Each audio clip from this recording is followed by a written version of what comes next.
তো আজকে সিবিস মন ভালো লাগতেছে না, আমি চলে আসছি। আমার সাথে আরো কয়েকজন আসছে, ওরা মনে হয় ঘুরতেছে। তো আমি এখানে হাঁটতেছি, হাঁটার পথে আমি একটা ভাইকে দেখেছি। ভাইটা খুব মনোবল, মানে ওনার কি জানে মনে হচ্ছে হারিয়ে গেছে না, ওনার মনে এত কষ্ট কেন। তো আমি ওই ভাইটার কাছে নিয়ে যাচ্ছি, আপনারা দেখবেন বা আপনারা দেখুন ওই ভাইটা কেন কষ্ট আমি জানি না, তো ওনার মুখ থেকে জেনে নেবো। আসসালামু আলাইকুম ভাই, কেমন আছেন? ওয়ালাইকুম আসসালাম।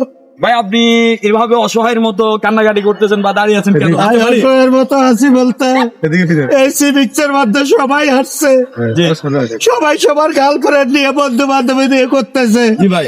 আমার এর হতভাগা কপাল, আমি আজকে আমার পাশে কেউ নাই, আমি একা, আমি একা একা করতেছি, এই দুঃখে কান্না করতেছি ভাই, এই দুঃখে কান্না করতেছি। এই যে ভাই দেখেছেন যে একটা মানুষ সিবিসে এসে অনেকজনে অনেক কিছু আনছেন করে, আর এই ভাইটা দেখেছেন মানুষ বুড়ো হয়ে গেছে বলতেছেন যে না মা ওনার মনটা বুড়ো, তো ভালো থাকবেন।